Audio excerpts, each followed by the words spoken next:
The CEO of Epic Games took the witness stand today in Oakland in his company's lawsuit against Apple. Epic is suing Apple after the company removed Fortnite from its mobile app store. Apple says Epic broke the rules by using its own system for processing payments that are made inside the game.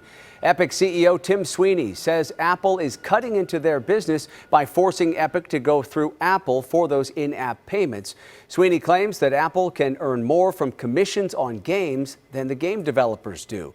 This trial is expected to last for 3 weeks. Joining us now to talk more about what is at stake in this case, Ryan Eldridge, co-founder of Nerds on Call.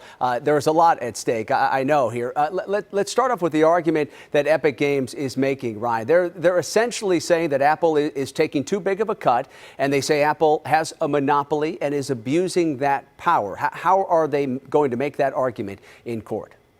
Well, so ultimately it comes down to this.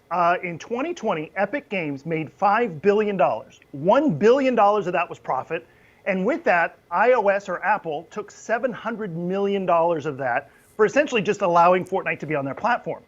This is kind of a problem because Fortnite obviously doesn't want to pay 30% directly to Apple. And there's a whole industry beyond just Apple here that's at stake. So I'll give you an example. Not only is Epic Games taking Apple to court, they're also taking Google to court later this year, Google Play, that also charges 30%. On the online space, there's another store called Steam, for example. You can also get games from there. They also charge 30%, which Apple says is the industry standard, which interestingly enough, Apple's the one who created the standard. And what Epic Games did to fight Valve, for example, is they created a secondary store where you could not only get Fortnite, but other games as well, and only charge 12%. Okay. Here's where it gets really kind of crazy. Microsoft came in and slashed all of their app developer fees to only 12% as well, and then also wrote a letter of support to the court against Apple in favor of Epic Games. So this is really bringing in a lot of different tech agencies and companies together, all to kind of fight out who's going to get the biggest share of this pie.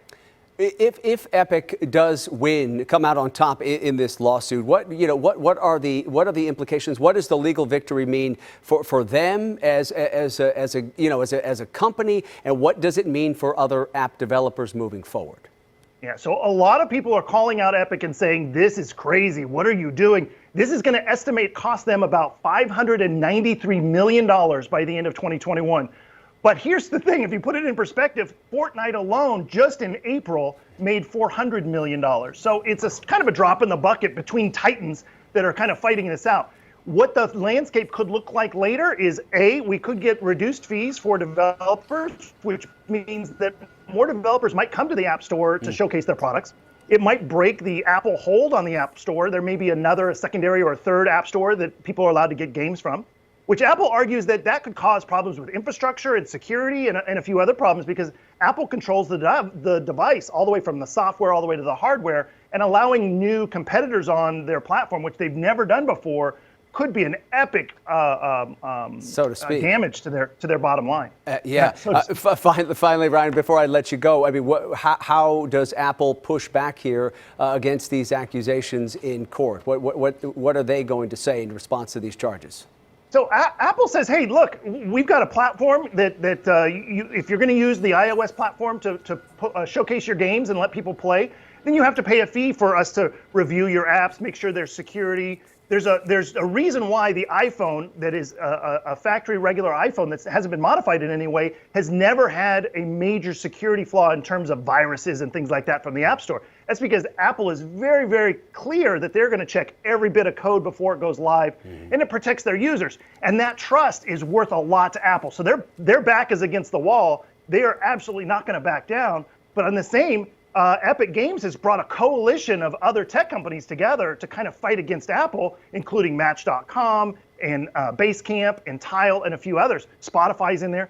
And so this is really going to be an interesting 3 weeks to see who comes out on top and who argues the best arguments. Yeah, it will be interesting to see. Absolutely. The trial is going to play out for another few weeks. And as we just heard, a whole lot is on the line. Always appreciate your time. Ryan Eldridge from Nerds on Call. Thank you. Thanks, Alex. All right, take